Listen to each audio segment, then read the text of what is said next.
아덴에서 그들을 기다리다가 그 성에 우상이 가득한 것을 보고 마음에 격분하여 회당에서는 유대인과 경건한 사람들과 또 장터에서는 날마다 만나는 사람들과 변론하니 어떤 에피쿠로스와 스토아 철학자들도 바울과 쟁론할세. 이 말쟁이가 무슨 말을 하고자 하느냐? 이방 신들을 전하는 사람인가 보다. 이는 바울이 예수와 부활을 전하기 때문이러라. 그를 붙들어 아레오바구로 가며 말하기를, 내가 말하는 이 새로운 가르침이 무엇인지 우리가 알 수 있겠느냐? 내가 어떤 이상한 것을 우리 귀에 들려주니 그 무슨 뜻인지 알고자 하노라. 하니 모든 아덴 사람과 거기서 나그네 된 외국인들이 가장 새로운 것을 말하고 듣는 것 이외에는 달리 시간을 쓰지 않음이더라. 바울이 아레오바구 가운데 서서 말하되, 아덴 사람들아, 너희를 보니 범사에 종교심이 많도다. 내가 두루 다니며 너희가 위하는 것들을 보다가 알지 못하는 신에게라고 새긴 단도 보았으니, 그런즉 너희가 알지 못하고 위하는 그것을 내가 너희에게 알게 하리라.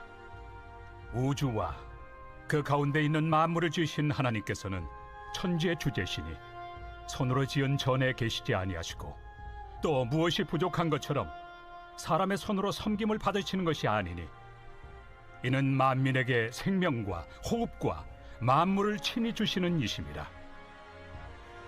인류의 모든 족속을 한 혈통으로 만드사 온 땅에 살게 하시고 그들의 연대를 정하시며 거주의 경계를 한정하셨으니, 이는 사람으로 혹 하나님을 더듬어 찾아 발견하게 하려 하심이로되, 그는 우리 각 사람에게서 멀리 계시지 아니하도다.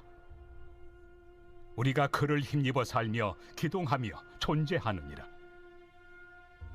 너희 시인 중 어떤 사람들의 말과 같이 우리가 그의 소생이라 하니, 이와 같이 하나님의 소생이 되었은즉 하나님을 금이나 은이나 돌에다 사람의 기술과 고안으로 새긴 것들과 같이 여길 것이 아니니라.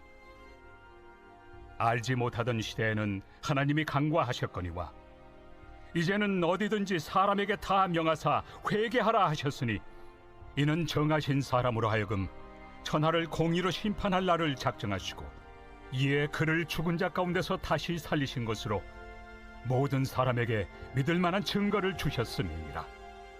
그들이 죽은 자의 부활을 듣고 어떤 사람은 조롱도 하고 어떤 사람은 이 일에 대하여 내 말을 다시 듣겠다.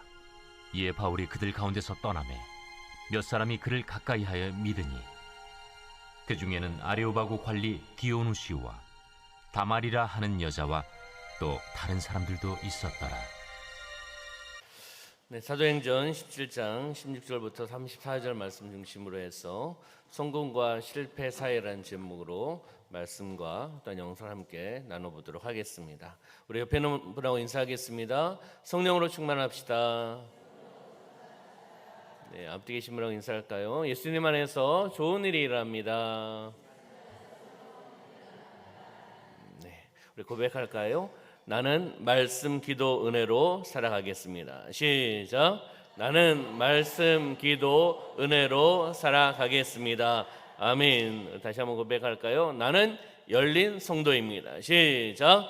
나는 열린 성도입니다. 아멘. 수요일 기도를 통하여 하나님의 은혜와 복을 받으시기를 주님의 이름으로 축원합니다. 바울은 베레아에서 복음을 전하죠. 복음을 전한 후에 홀로 급히 떠나 아덴에 도착하게 됩니다.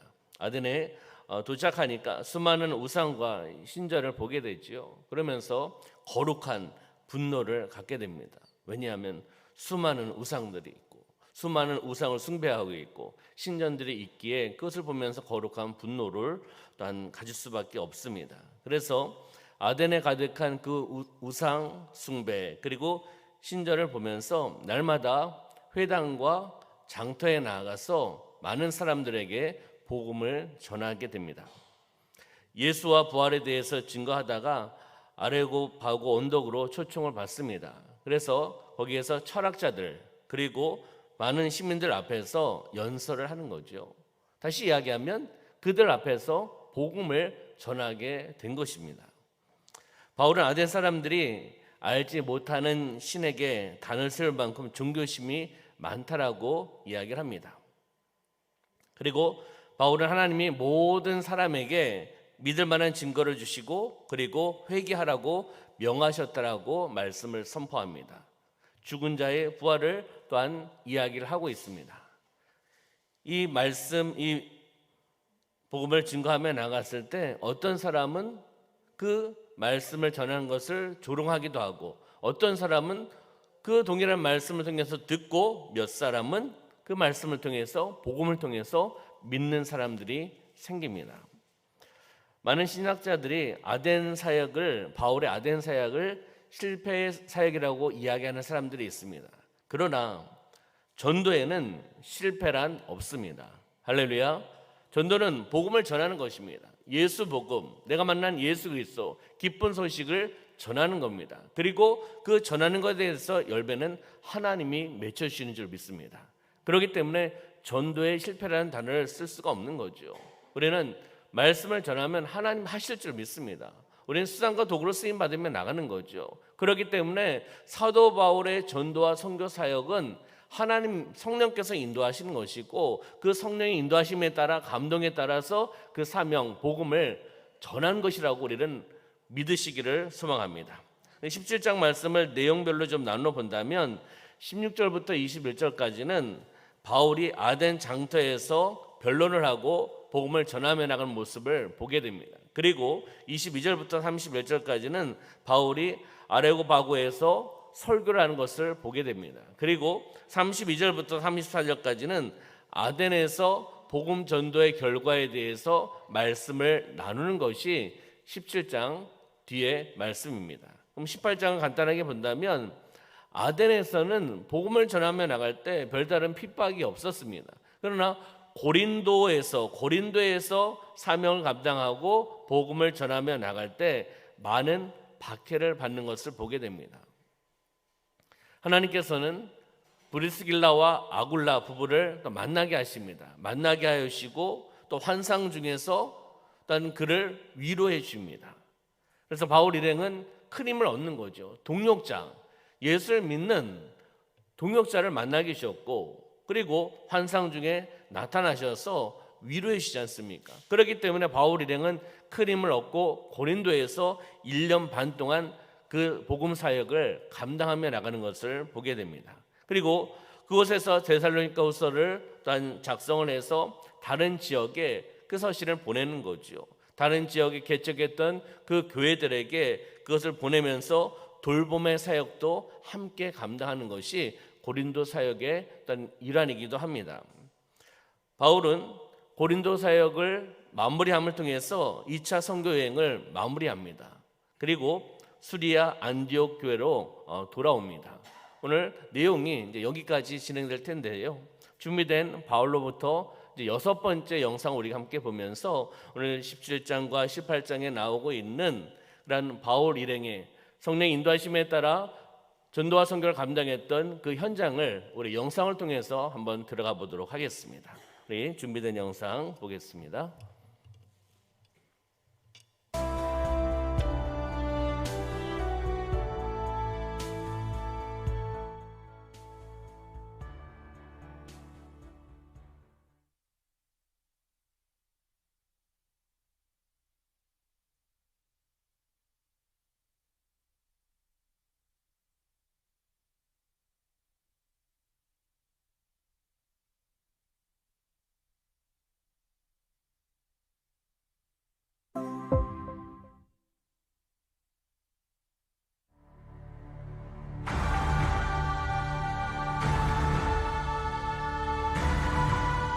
바울이 환상 중에서 사람을 봤을 때 마게도니아 사람이다. 우리가 지금 역사 현장에 서 있는 거예요.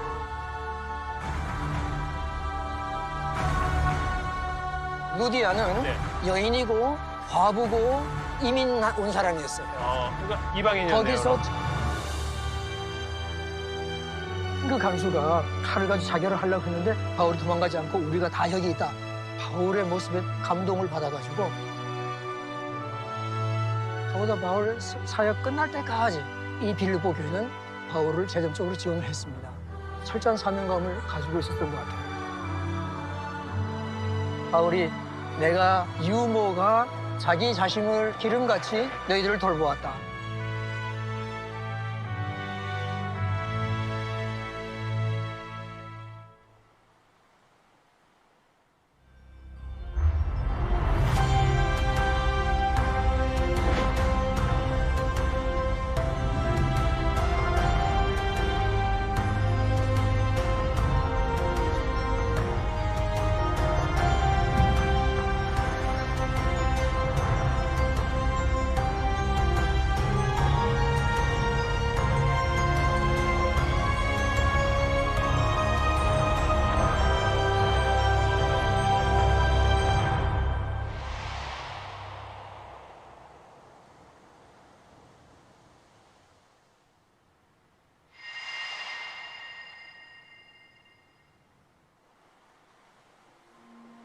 베레아 인근의 작은 항구.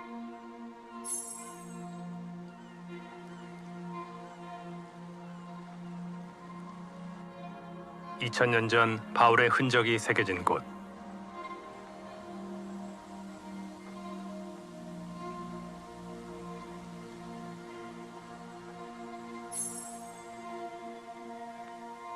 데살로니가에서부터 쫓아온 불신 유대인들의 충동으로 일어난 소동.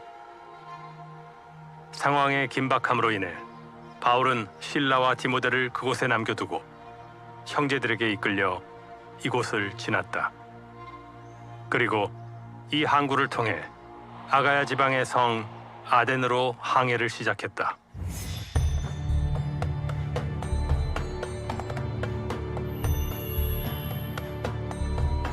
과연 그를 맞이할 새로운 도시는 어떤 곳이었을까?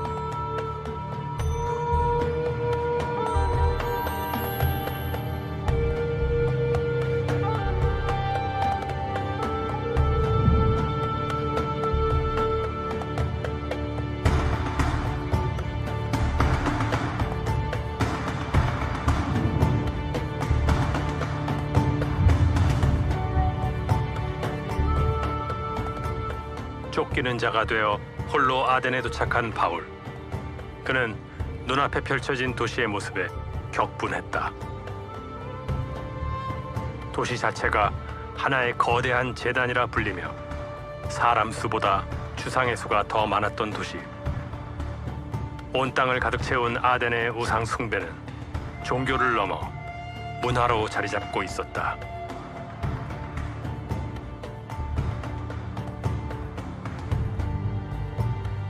또한 이곳은 민주주의의 발상지이며 소크라테스와 플라톤으로 대표되는 인본주의의 최대 산물, 철학의 본산지였다.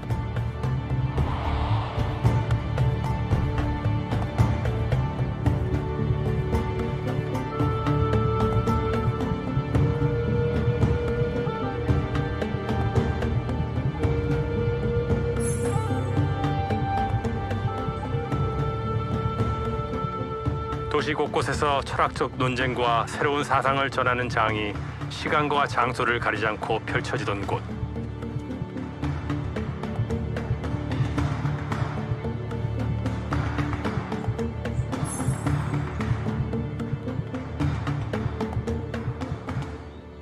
아탈로스 스토아를 몇 걸음 앞둔 지점, 작은 연단 하나가 남아있다. 이곳이 스피커스 플랫폼, 헬라어로 뱀마죠? 네, 생각보다 작아요. 작죠. 그렇지만 연사가 서고 네, 같은 뜻에 동조하는 사람들이 몇 사람 둘러설 수 있는 충분한 크기죠. 그러네요. 민주주의와 철학의 본산지였던 이 아테네에서는 자기의 주장이나 발언을 이렇게 공개적으로 발표할 수 있는 그런 장이 주어졌었어요. 네. 그래서 아마 어떤 사람들이 여기서 얘기를 하면 다른 사람들이 둘러서서 들었겠죠? 아마 길 가던 사람들이 멈춰서 듣고 뭐 이렇게 했겠죠. 그렇겠죠. 바울도 아마 들었을 겁니다. 그러다가 손 딱 들고 저도 한 말씀 해도 될까요? 그래서 하시라고. 그럼 바울이 여기 서서 이제 예수와 부활, 창조주 하나님 이런 복음의 얘기를 했을 겁니다.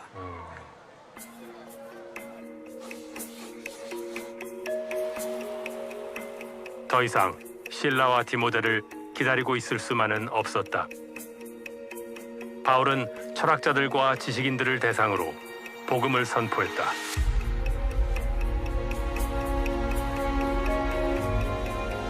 예상대로 바울이 전하는 복음은 환영받지 못했다.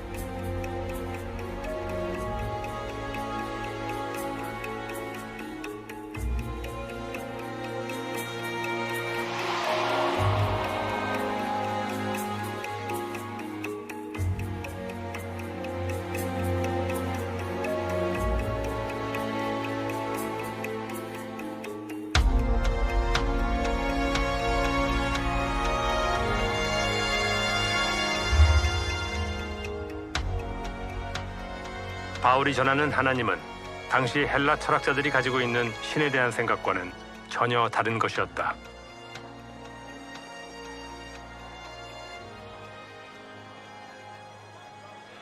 스토아 학파나 에피쿠로스 학파 철학자들은 신의 존재를 인정을 했습니까? 인정을 했죠. 그렇지만 그 신에 대한 개념은 서로 틀렸어요. 에피쿠로스 학파는 신이 인간에 관해서 크게 관심이 없다. 자기들끼리만 그냥 신의 세계에서 있긴 있는데 네. 관심이 없다. 네, 신의 세계에서. 그다음에 이제 스토아 학파는 신은 초월적인 존재가 아닌 이성적인 원리다. 네. 그렇게 생각했어요. 그러면 그런 철학자들이 바울이라는 사람이 나타나서 하나님에 대해서 전했을 때 어떻게 반응을 했나요? 신이 우리를 사랑해서 자기 아들을 보내주시고 죽기까지 했다 하는 그런 얘기를 들을 때 이거 이해가 안 가는 완전히 새로운 이야기를 들었네요. 이해가 안 가는 것이죠. 그다음에 양쪽 학파들이 다 부활을 생각하지 않았는데 믿지 못하고 상상할 수도 없었는데 왜냐하면 그 사람들은 영혼은 불멸하지만 이 몸은 영혼을 싸고 있는 껍데기에 불과한데 이거 한번 죽으면 끝인데 무슨 부활을 얘기하느냐. 그러니까 바울의 말을 잘 받아들일 수 없고 이해할 수 없었던 거죠. 그들에게 신은 욕망과 질투에 사로잡혀 전쟁이나 일삼는 존재일 뿐 인간을 사랑하거나 그들을 위해 희생하는 존재가 아니었다. 그런 생각을 가진 아덴 사람들에게 바울이 전하는 복음은 새로운 이야기, 그 이상이었을 것이다. 그러면 아레오바고로 데리고 간 이유는 뭡니까, 바울을? 바울이 과연 전하는 내용이 자기들이 볼 때 혹시나 법에 저촉되지 않는가 하는 걸 판단하려고. 왜냐하면 아레오바고가 네. 법정의 의미가 있고요. 예. 그 아레오바고 법정에서 소크라테스를 사형 언도를 내린 것입니다. 기원전 4세기 몇백 년 전에. 네. 그 죄목 중에 하나가 네. 청년들에게 새로운 종교 사상을 가르친다는 것이었어요. 아마 바울의 그 말을 듣고 한번 판단을 해보자 하는 그런 의도도 있었을 것 판단해서 같습니다. 정죄를 할지 말지 네. 결정하겠다. 네. 바울이 위태롭게 느껴지는데요. 도시에 추앙받던 철학자 소크라테스마저 사형 선고를 받았던 곳 아레오바고에 서게 된 이상 바울이 전하는 복음이 불순한 사상으로 몰린다면 그의 신변에 위험이 따를 수 있는 상황이었다.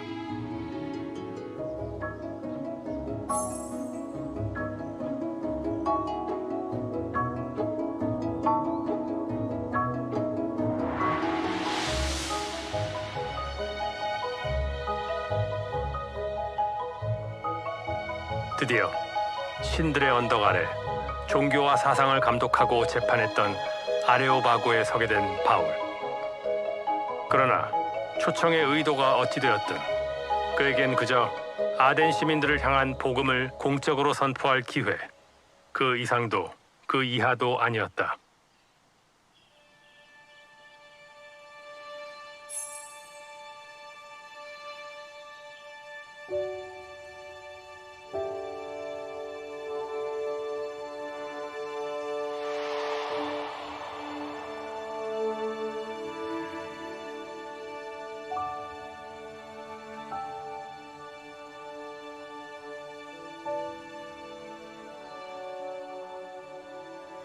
아니 보니까 이 아테네 사람들도 참 대단하다고 느껴지는 게 알지 못하는 신에게라는 신전도 있잖아요. 만들다 이제 근데 그것을 또 바울은 어떻게 이용을 해서 하나님을 알리는 계기로 삼지 않습니까? 예, 그렇죠. 바울 역시도 대단한 것 같아요.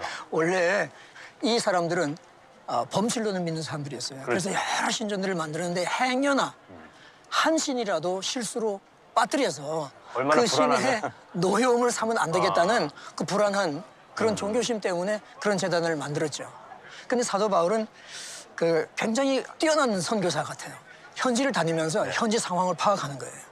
여러 가지 보다가 이걸 딱 보는 순간에 아, 이걸 중심으로 해가지고 내가 당신들에게 알지 못하는 신, 여러분들이 섬기고 있는데 그 신에 대해서 말씀해 드리겠습니다. 하고 알지 못했던 신이 하나님이다. 그렇게 이제 시작을 한 거죠.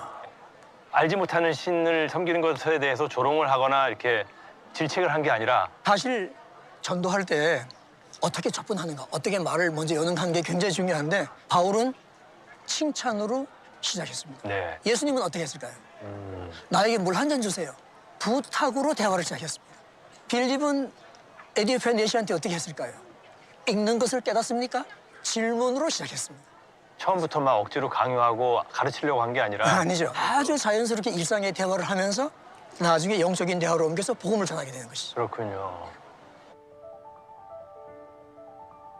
그날 아레오바고에서 선포된 바울의 메시지는 아덴 사람들에게 헬라의 신들과 전혀 다른 충격적인 존재에 대한 명확한 제시였다.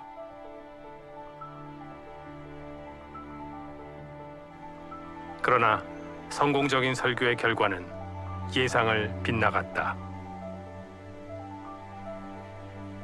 아테네에서의 바울의 사역이 큰 열매를 맺지 못했다.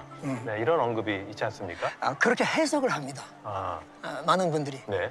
그렇지만 저는 선교사로서 그것을 절대적으로 동의할 수 없습니다. 그렇습니까? 선교사님 의견 어떠세요? 그럼? 전도의 실패는 없습니다. 전도의 쓰임을 받지 못할 성도도 없고요. 우리는 흔히 전도를 영혼 수술하고 생각을 해가지고 결신이나 아니면 교회 인도 그런 결과가 눈에 보이지 않으면 오늘 전도는 실패했네. 주눅이 들고 기가 죽어가지고 전도를 못하는 거예요. 그러나 추수는 씨를 뿌리는 것으로부터 시작됩니다. 씨를 뿌리지 않고는 추수가 있을 수가 없어요. 그러니까 이번 이 아레오파고스에서도 수많은 철학자들을 모아놓고 복음을 전했습니다. 그들 중에 많은 사람이 그날 소위 결신하진 않았지만은 그러나 그들 심령 속에 유일신 하나님, 예수님, 그의 부활 이 메시지가 쫙 씨가 뿌려졌잖아요. 나중에 어떻게 열매를 맺을지는 모르는 것입니다.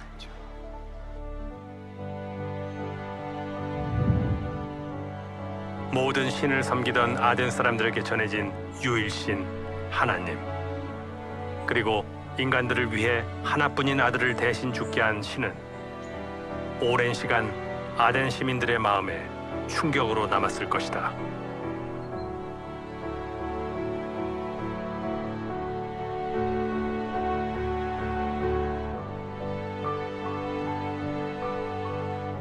바울의 사역 이후 아테네는 오랜 시간 유럽의 대표적인 기독교 도시였으며 오스만 제국의 식민지 시절을 제외하고 지금까지 그리스 정교회의 도시로서 지켜지고 있다.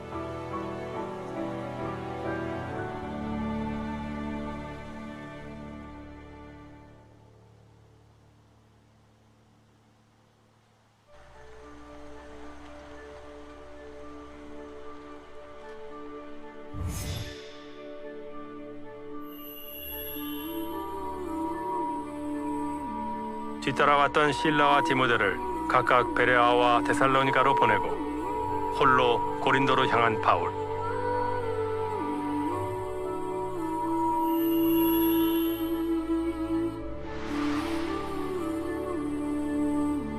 그는 고린도에서 이례적으로 길었던 1년 반이라는 시간을 사역했다. 그리고 이곳을 떠나며 바울은 자신의 서원을 마무리하기 위해 머리를 깎았다.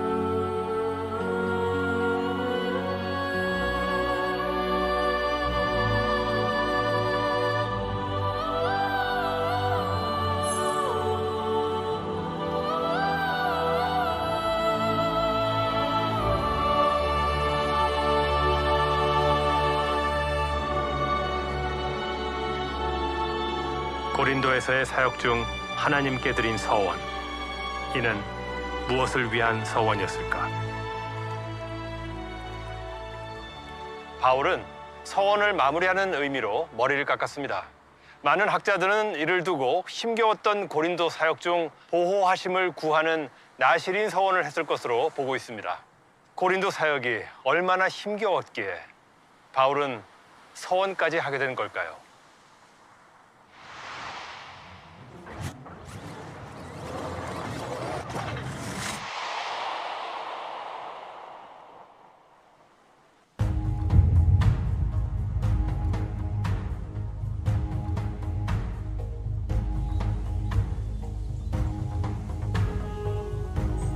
바울이 떠나온 아덴이 우상 숭배와 철학의 도시였다면 고린도는 활발한 무역 도시로 아시아와 유럽 대륙의 물자와 재화, 사람들이 모여드는 부유한 도시였다.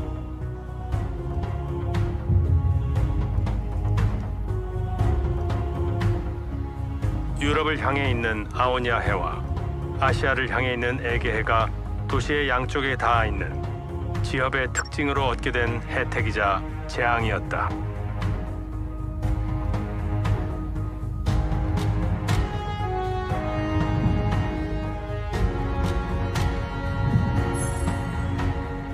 아시아와 유럽을 오가는 무역선들에게 이곳은 희망이었다. 펠로폰네소스 반도를 돌아가는 대신 지협을 통과할 수 있다면 해적의 위협을 피하는 것은 물론 항해길을 700km나 줄일 수 있었다.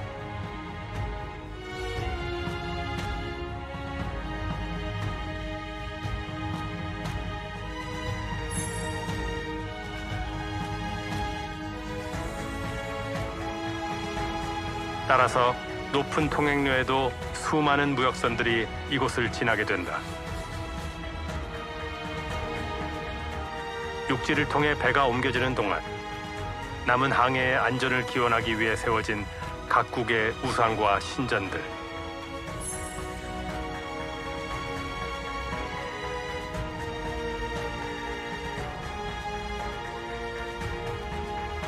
이로 인해 도시는 부유해지고 동시에 타락하기 시작했다.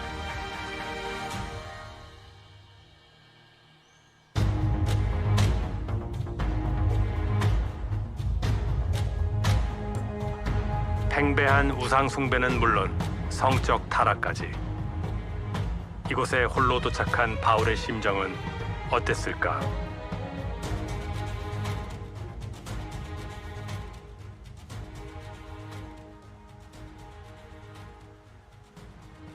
이 고린도가 얼마나 타락한 도시였습니까? 심지어 고린도식으로 놀다 네. 하는 코린티아조마이라는 코린티아소마예요.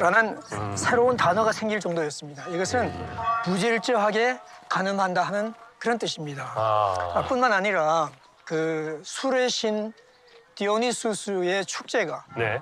로마식으로 하면 바카스 축제가 매년 여기서 열리게 되는데 그때마다 수많은 남녀들이 서로 눈이 맞으면 요 옆에 그 오데온 극장에 가서 집단 혼음을 하는 그런 정도였어요.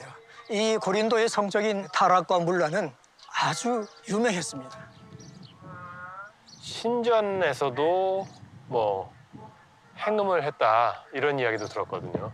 그 기원전 29년에 스타르보르라고 하는 유명한 지리학자, 역사학자가 이 고린도를 방문했어요.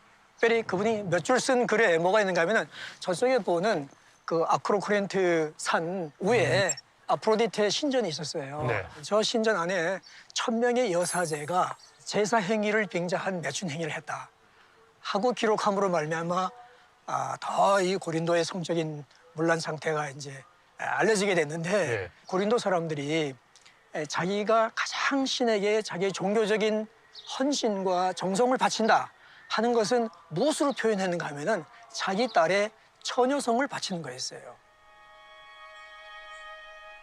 그렇게 신에게 바쳐진 처녀들, 그리고 그들의 처녀성을 사기 위해 신전에 많은 돈을 지불했던 남자들. 이것이 당시 신전에서 벌어진 제사를 빙자한 매춘이었다.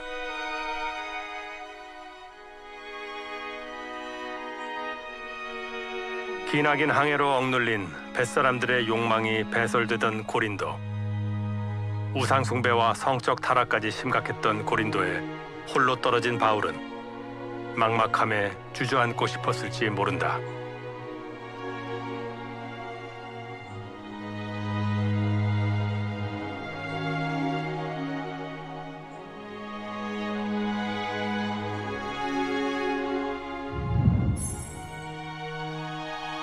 여기가 이제 아고라죠. 고린도의 아고라입니다.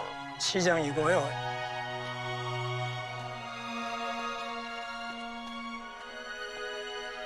바울은 이곳에서 함께 지내며 마음을 합할 수 있는 동역자들을 만나게 된다.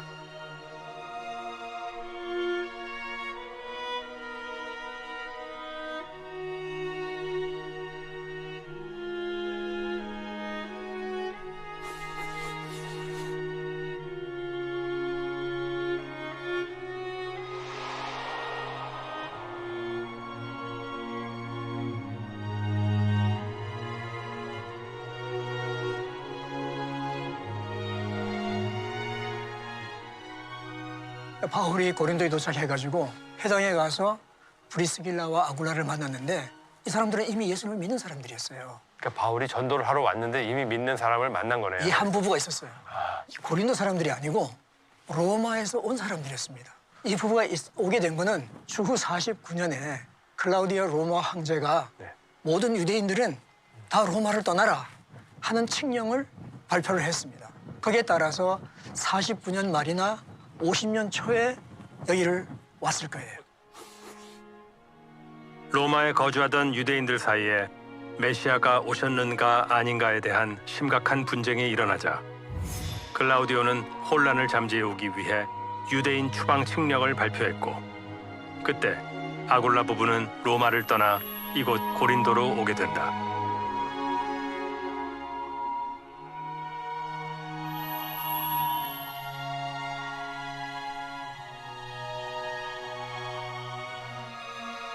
어떻게 보면 로마에서 쫓겨나서 그렇죠. 고린도로 온 거네요. 맞습니다. 예.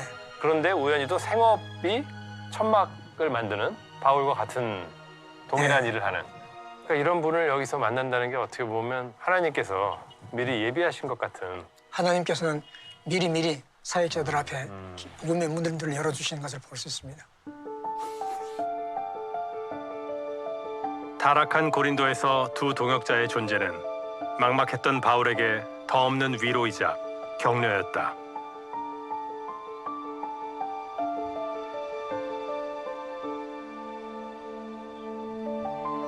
예비된 동역자들과 함께하며 사역은 풍성하게 채워져 갔다.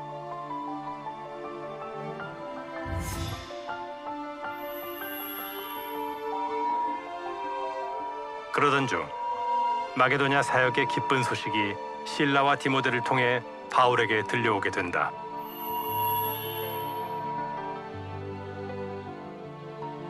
극심한 핍박 속에서도 믿음과 서로를 향한 사랑이 나타나고 있었던 데살로니가 교회. 그들은 전도 사역을 위한 헌금까지 보내왔다.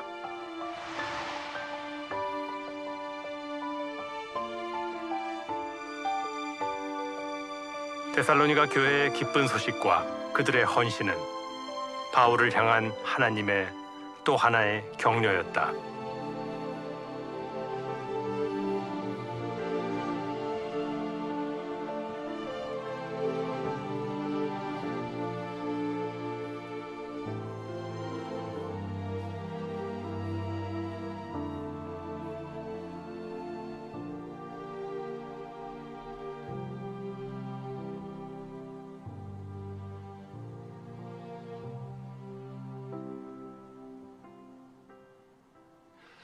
그럼 선교사님께서는 바울이 쓴 13개의 서신서 중에서 데살로니가 전후서를 가장 먼저 썼다, 이렇게 보십니까?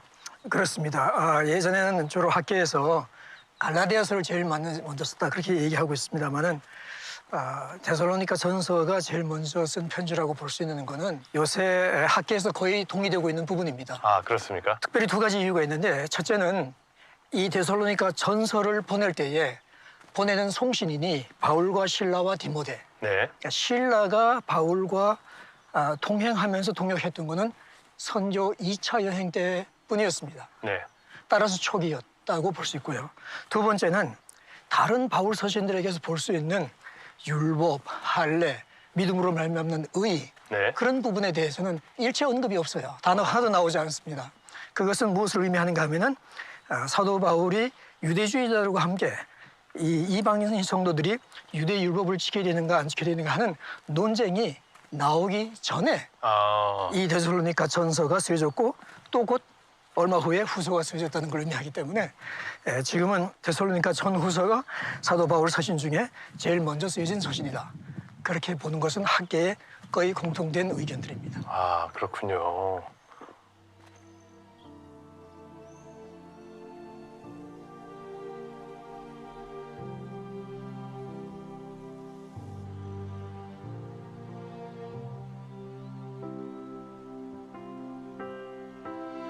데살로니가 성도들의 변화와 성장은 바울이 더욱 힘을 내어 사역할 수 있는 기폭제가 되어 주었다.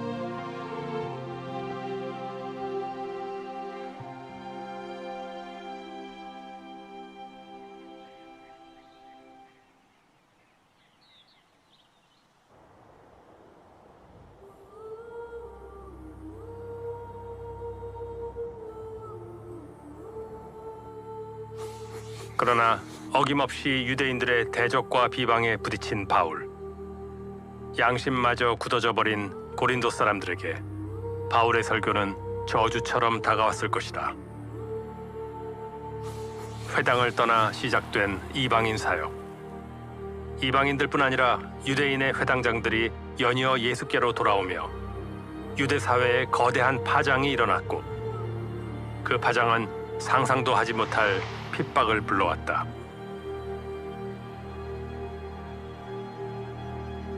수많은 핍박과 고난을 견뎌온 바울이었지만 고린도에서의 박해는 감당하기 버거웠다.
여쭤보고 싶었는데 이 머리 깎는 그 서원 있지 않습니까?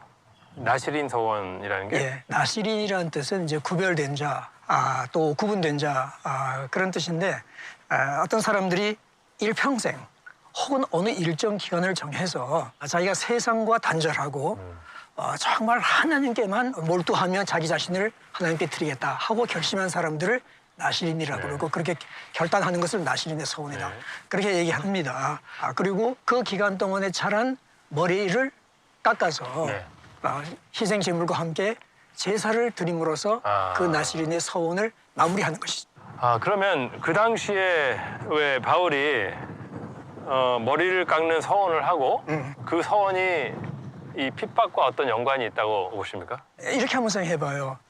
그 서원을 주님께서 환상을 보여주기 전에 했다면 사역하다 보니까 너무너무 힘들고 핍박이 오니까 하나님 제가 이 고린도에서 사역을 잘하고 안전하게 하고 갈 수 있도록 해주시면 정말 제가 제 몸을 다 바쳐서라도 이렇게 사역을 하겠습니다 하는 결단을 했든지 아니면 환상을 본 후에 만일 그런 결단을 했다면 주님께서 저에게 이렇게 위로해 주시고 힘을 주시니 정말 제가 끝까지 몸 바쳐 주의 복음을 전하다가 가겠습니다 하는 결단을 하면서 서원을 한 거죠.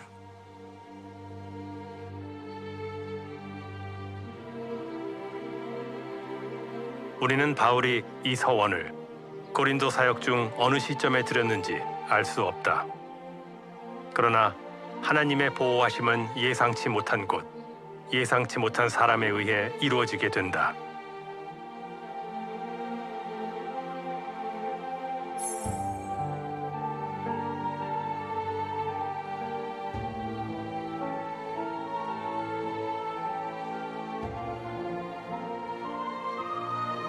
일 년 반의 사역 후 바울은 유대인들에 의해 끌려가 총독 앞 법정에 서게 된다.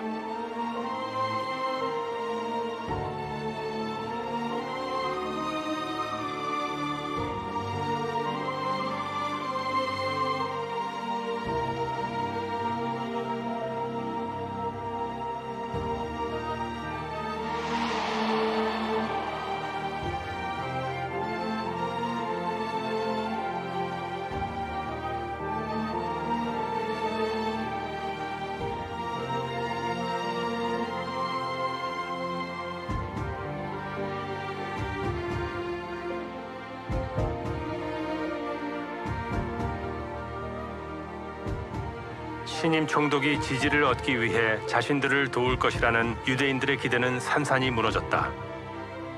핍박이 극에 달했던 상황에서의 갈리오 총독의 이러한 대응은 로마 제국이 복음 전파를 불법으로 보지 않는다는 인상을 남겼으며, 이로 인해 전도팀은 후로도 여러 날 머물며 사역할 수 있었다.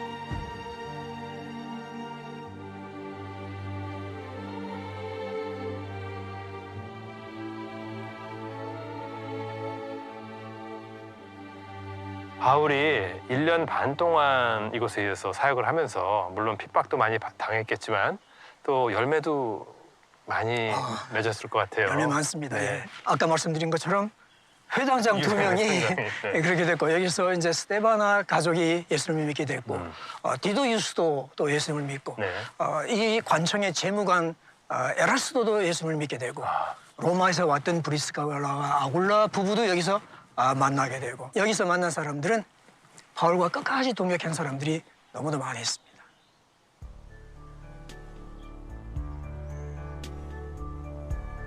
홀로 감당하기 버거웠던 만큼 믿음의 동역자들을 풍성하게 얻게 된 고린도 사역.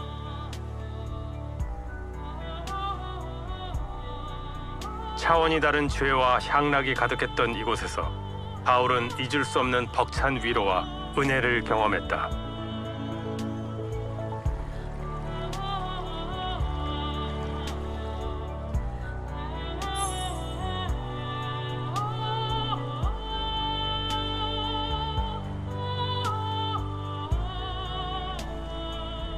주후 52년 봄, 닫혀있던 뱃길이 열리며 고린도 사역을 마무리한 전도팀은 안디옥으로 돌아가기 위해 이곳을 찾게 된다.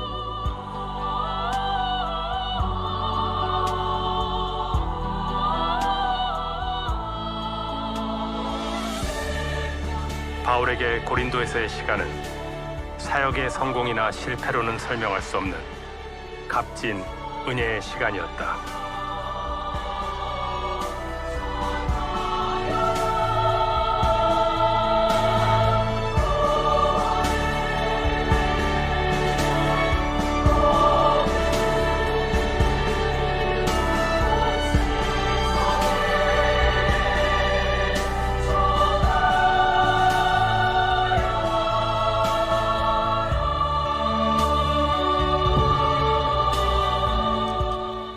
할렐루야. 우리 옆에 있는 분랑 인사하겠습니다. 하나님이 보내신 동역자입니다. 인사할까요? 네, 바울이 홀로 그 선교지에 사역지에 딱 갔을 때 얼마나 힘들었겠습니까? 그렇잖아요. 그렇지만 하나님께서 많은 동역자들 보내시고 또 붙여주셔서 그 사명을 감당하며 나가는 모습을 보게 되었습니다. 우리 한번 묵상 한번 보도록 할까요? 묵상의 내용을 한번 띄워주시면, 바울은 복음의 씨를 뿌리고 결과는 주님께 맡겼습니다. 씨를 뿌리다 보면 돌밭과 가시밭에 떨어지는 씨도 있지만 옥토에 떨어지는 씨도 있습니다.